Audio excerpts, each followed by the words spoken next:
நம்ம சேனலை சப்ஸ்கிரைப் பண்ணாதவங்க சப்ஸ்கிரைப் பண்ணிடுங்க. கூட ஒரு பெல் பட்டன் வரும், அந்த கோயில் மணி அழுத்தி ஆப்ஷன் கொடுத்து விட்ருங்க. அப்போ தான் நம்ம போடுற ஒவ்வொரு வீடியோ உங்களுக்கு நோட்டிஃபிகேஷன்ல வந்து. கவிமகன் யூடியூப் சேனல் உறவுகளுக்கு என்னுடைய அன்பான வணக்கம். ராமாய ராமபத்ராய ராமச்சந்திராய வேதசே ரகுநாதாய நாதாய சீதாயாம் பதயே நமோ நமः. ஸ்ரீராம ராம ராமேதி ரமே ராமே மனோரமே சகஸ்ரநாம தத்துல்யம் ராம நாம வரானனே.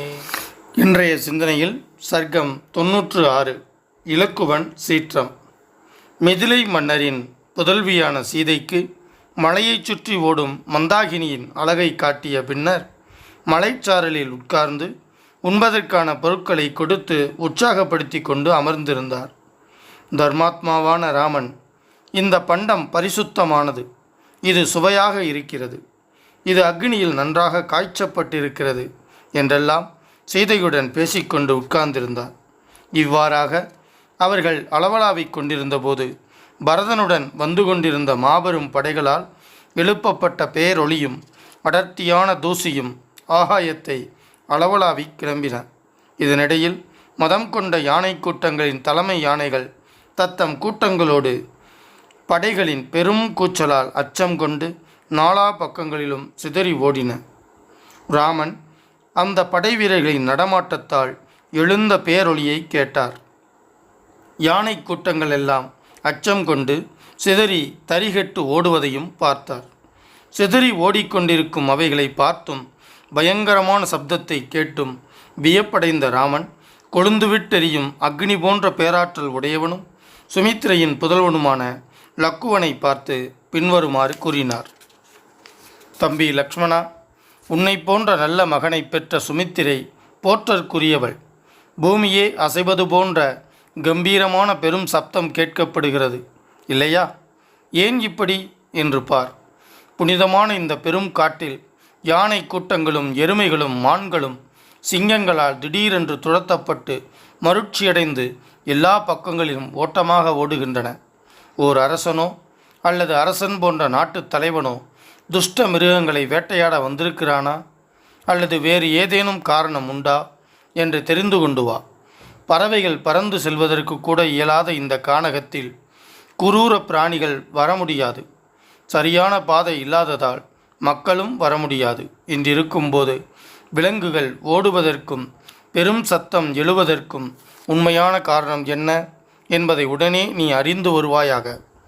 மலர்கள் பூத்திருந்த ஒரு ஆச்சா மரத்தில் வெகு வேகமாக ஏறிய லக்குவன் எல்லா திசைகளிலும் பார்வையை செலுத்தி கிழக்கு திசையில் கண்களை செலுத்தினான். பின்னர் வடக்கு திக்கில் யானை குதிரை தேர்ப்படைகளுடன் வாகனங்களும் காலாட்படையும் சேர்ந்த பெரிய சேனையை கண்டான். குதிரை யானைகள் நிறைந்ததும் கொடிகள் பறக்கும் தேர்களை உடையதுமான அந்த படையை பற்றி ராமனிடம் தெரிவித்து மேலும் கூறினான்.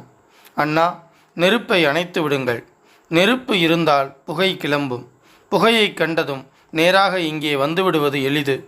சீதாதேவி குகை போன்ற மறைவான இடத்தில் பத்திரமாக இருக்கட்டும். தாங்கள் வில்லில் நான் ஏற்றி அம்புகளையும் அம்பாரா துணிகளையும் கவசத்தையும் அணிந்து கொள்ளுங்கள். ஆண் புலி நிகர் வல்லமை படைத்த ராமன் லக்குவன் கூறியதை கேட்டுவிட்டு, லக்ஷ்மணா, நீ நன்றாக பார்த்திருப்பாயே, இது யாருடைய சேனை என்று எண்ணுகிறாய் என்று கேட்டார். இவ்வாறு ராமன் கேட்டதும் லக்குவன் ஜொலிக்கும் அக்னியைப் போல் மிகவும் கோபம் கொண்டவனாக அந்த படையை எரித்து விடுவோன் போல் பார்த்து பின்வருமாறு பதில் சொன்னான். அண்ணா, கைகேயின் மைந்தனான பரதன் மன்னனாக பட்டாபிஷேகம் செய்யப்பட்டு நாம் இருவரும் பின்னாட்களில் அரசாட்சியில் பங்கு கேட்டால் என்ன செய்வது என்ற நச்சு போன்ற முன் யோசனையுடன் நம்மை கொல்வதற்காக வருகிறான் என்பதில் ஐயமில்லை. எதிரே மிகப்பெரிய ஒரு மரம் காணப்படுகிறது. அதன் அருகில் விஸ்தாரமான கிளைகளுடன் கூடிய கோவிதார கொடி தேரில் பறக்கிறது. வேகமாக செல்லும் புறவிகளில் ஏறிக்கொண்டு தம் விருப்பப்படி குதிரை வீரர்கள் வருகிறார்கள். யானை படையினர் யானைகளில் ஏறிக்கொண்டு முகமலர்ச்சியுடன் விளங்குகிறார்கள். மாவீரரே, நாம் இருவரும் வில்லேந்தியவர்களாக மலையின் மேல் பகுதிக்கு செல்வோம். அப்படி செய்தால் பரதனின் படைகளை எதிர்ப்பதற்கு சௌகரியமாக இருக்கும்.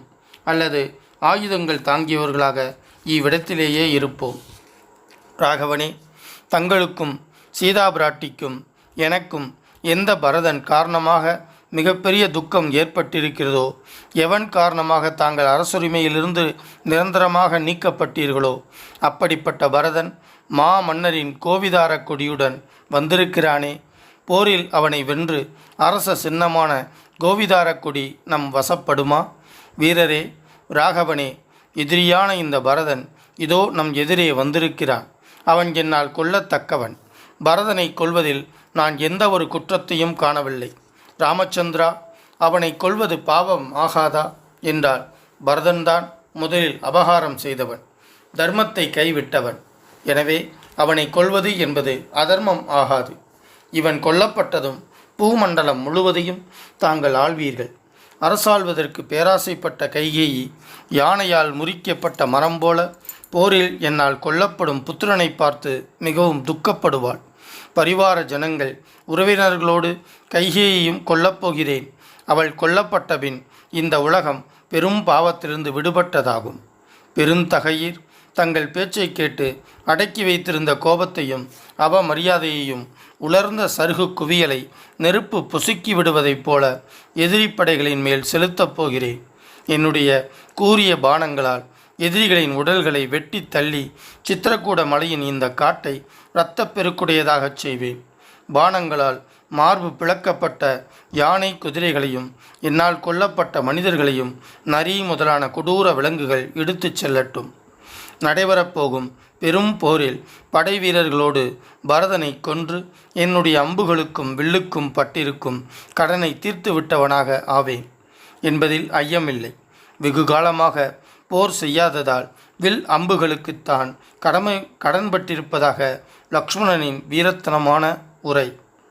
ஸ்ரீமத் வால்மீகி ராமாயணம் அயோத்தியா காண்டத்தில் 96வது சர்க்கம் முற்றிற்று. வான்முகில் வளாது பெய்க, மலை வளம் சுரக்க, மன்னன் கோன்முறை அரசு செய்க, குறைவில்லாதுயிர்கள் வாழ்க, நான் மறை அறங்கள் ஓங்க, நற்றவம் வேள்வி மல்க, மேன்மைகொள் சைவநீதி விளங்குக உலகமெல்லாம். ஸ்ரீமத் ராமாயணத்தை அனுதினமும் படிப்பதால், அனுதினமும் கேட்பதால் மனதிலும் செயலிலும் அமைதி உண்டாகும். இப்பூவுலக வாழ்வில் நிறைவு உண்டாகும். 7 தலைமுறைக்கும் மங்களம் உண்டாகும்.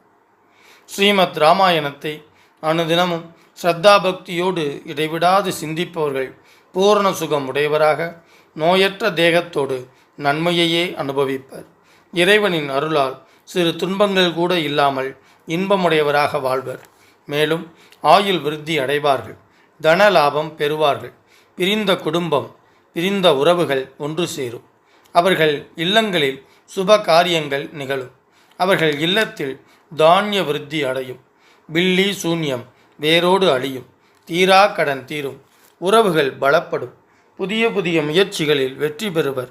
எடுத்த காரியங்களெல்லாம் ஜெயம் உண்டாகும். யம பயம் நீங்கும். பேய் பிசாசு போன்ற அச்சம் நீங்கும். அசுர சக்திகள், துஷ்ட சக்திகள் உங்கள் பார்வையில் நாசமாகும்.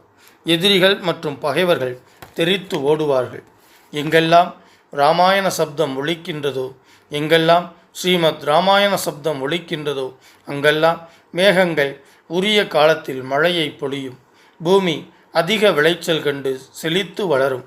பஞ்சம் பட்டினி இல்லாமல் இவ்வுலகம் செழிக்கும். மக்களுக்கு நலம் பெருகும். இம்மண்ணை ஆளும் அரசர்கள் அறவழியில் ஆட்சி நடத்துவார்கள். அதர்மமாய் ஆட்சி நடத்தினால் புகழை இழப்பார்கள். எக்காலத்திலும் பிராணிகளுக்கும் கற்றறிந்தவர்களுக்கும் நன்மையே உண்டாகும். கெட்டவர்கள் அனைவரும் நல்லவர்கள் ஆவார்கள். நல்ல உள்ளம் படைத்த பெரியோர்களும் சான்றோர்களும் அமைதியையும் ஆனந்தத்தையும் பெறுவார்கள். மனம் உருகி வேண்டுவதும் அவர்களுக்கு வேண்டியதும் கிடைக்கும். சுபகாரியம் நிகழும். மக்கட்பேறு அடைவர். வம்பு வழக்குகளில் பிரம்மாண்டமான வெற்றி கிட்டும். வாழ்வின் நிறைவில் பேரின்ப பேரளிக்கும் மோட்சம் கிட்டும். மூர்த்தி எல்லாம் வாழி, எங்கள் மோனகுருவாளி, அருள் வார்த்தை என்றும் வாழி, அன்பர் வாழி பராபரமே. ஓம் சாந்தி சாந்தி சாந்தி. ஹரி ஓம். பாரதி சொன்ன மாதிரி 8 திக்குகளிலும் இந்த தமிழை கொண்டு சேர்க்க வேண்டும் அப்படின்னா நீங்க சப்ஸ்கிரைப் பண்ணணும், லைக் பண்ணணும், கமெண்ட்ஸ் பண்ணணும். நன்றி, வணக்கம். வரைக்கும் நம்ம சேனலை சப்ஸ்கிரைப் பண்ணாதவங்க சப்ஸ்கிரைப் பண்ணிடுங்க. கூடயே ஒரு பெல் பட்டன் வரும், அந்த கோயில் மணி அழுத்தி ஆல் ஆப்ஷன் கொடுத்து விட்ருங்க. அப்போ தான் நம்ம போடுற ஒவ்வொரு வீடியோ உங்களுக்கு நோட்டிஃபிகேஷனில் வந்துடும்.